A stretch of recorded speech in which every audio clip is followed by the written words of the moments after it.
Hey guys, today I'm going to show you how I made this crazy graffiti style art class logo using 4 random colors that I totally just grabbed. Just make sure they're in the same color family. So we have 4 warm colors here. I knew this pink was going to be good because it has a double end. And then I grabbed another pink because you always want a light and a dark. And then I took an orange and a yellow. So put them together and check out my video to see how you can make something like this. And the first thing you need is a piece of paper and a pencil. After that, you're going to want to figure out what you want to write. It could be your name or a little message or the name of a band or a sports player, anything. You just basically need 1 or 2 words, and then you want to plan out the letters so that you can center it on your page. Here we go. So for my word, I'm just going to write art class. I'm just going to plan it out by sketching it out small on the bottom of my paper and counting the letters and spaces if there's a space between the words, or if you want to do one on top of the other, you can do that separately. I'm going to do it all as one word, so I'm going to count it out. 1, 2, 3, 4 is the space. 5, 6, 7, 8, 9.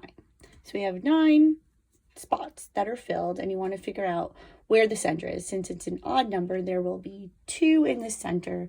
Since half of 9 is 4.5, we're going to circle the space and the C, and that's where the center of our page is going to begin. Next, you want to take your paper and find the center. You can do that by measuring with a ruler or simply just folding it in half. I'm going to match up the corners. I'm actually not going to crease the whole thing. I'm just going to put a little mark to kind of show myself where the center is, and I will go off of that mark, and hopefully it will flatten out by the time I'm done drawing. So in order to do this, I'm going to start with the center of the word. So I'm going to start with a T near the center, my space, and then my C for class. I'm going to make that a little bigger because it's another word. And I can start building out from here. You can do capital or lowercase. I actually prefer capital for this kind of font lesson, and just kind of making everything very blocky and a little bit stylized. So it's okay if one is bigger size than the other. It kind of makes it like more funky and a little bit cool. So I'm going to go over here and I'm going to do my R and T lowercase and like a big A to start. And so we have art class centered on the page. Looks pretty cool, but let's make it look even cooler. So building out from here, once we have our word planned, I want you to next make all of your letters a little bit bigger, and you can do that by adding a piece to each one and then erasing where they connect. It doesn't have to be perfect. You can fix it as you go. Graffiti artists get better at lettering by practicing. They actually do entire alphabets in their little books to practice all the time. So if you're ever bored and you don't know what to draw, you can always practice doing lettering. You can do numbers and letters. So I'm just kind of looking at my letters and seeing how big I want them to be. I'm really not overthinking it. If something is sloppy, I can always go back and fix it. I'm just kind of doing these funky, chunky block letters. Also paying attention to the spaces in between my letters. That's called the kerning. So I'm noticing this space is really big, and then this one's really small over here. This one's kind of small, so I might want to even that out later. Or depending on the letter, I can fix it or just leave it. S's are always so hard. Sometimes I go to the other side.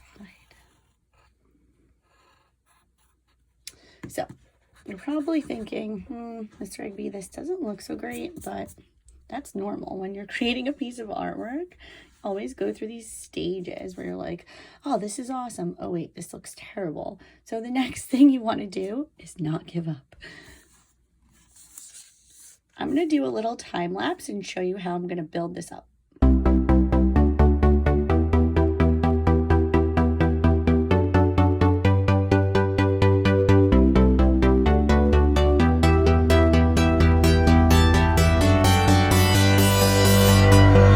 Now that it's a little more even, I mean, it's not perfect, but it's kind of hard when you're drawing behind a camera.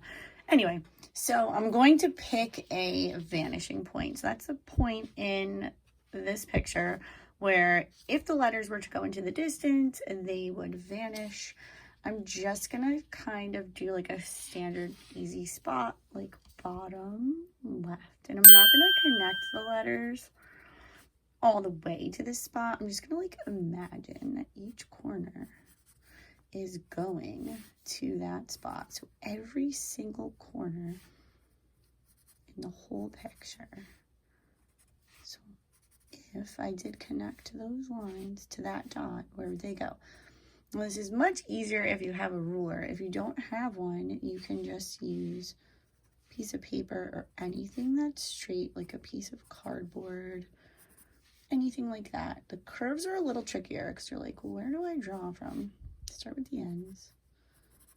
And sometimes I do where the curve turns. Just kind of make it up. So I'm putting all these diagonal lines going back into space. Sometimes I imagine where they would go behind the letter just to make sure I'm hitting every point. And this is going to give you your three-dimensionality to your letters. Big mistake that kids make is when they get to the far away point, they start drawing the lines down or in a different direction. Always remember that they have to be kind of going back towards that vanishing point. Oof, that's a tricky one. Anyway, so I'm just gonna kind of bring that out a little. Here's what I'm gonna do. I am going to add some dimension to my letters now. So they are kind of going back in 1 point perspective to that vanishing point. And they're gonna start to look more 3D. Let's curve this one because it's a curvy letter. This does take a little practice. I didn't get this good at it overnight, but practice is what makes you a better artist. Everyone thinks it's natural talent. Natural talent will give you the confidence. Practice will give you the skill. There, now we have three-dimensional letters. Now, there's a couple tricks you can do with this style lettering to make it look really cool. One thing you could do is bring a design through the whole picture, and it could be so simple. Like you could do kind of like an energetic line that's crackling across the whole thing, kind of like as if the letters were filled with water or torn paper, or I don't know, it's kind of imaginary. You can double up that line.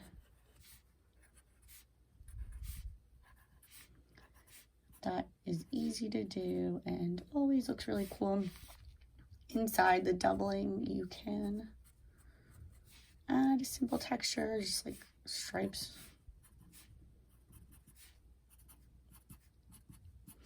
And then you can also add some borders around it to make the whole thing more cohesive, which means, you know, goes together. So if you want to just do like a straight kind of border that just emulates the shape or follows the shape of the letters, you can. But what looks really cool is to do kind of like one of those and then a second one that is like flames or something like that, spikes, or for example you could do flames from the top and like drips from the bottom. And the secret is to not make them too predictable, which is hard.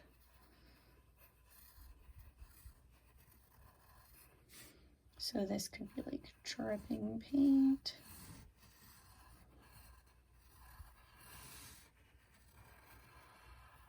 Maybe that drips into something else. And that one's gonna have like a little hole in it for absolutely no reason at all. And then there you go, you got kind of like a graffiti style start to your lettering. I guess I will add some color and throw in a time lapse and we'll be finished.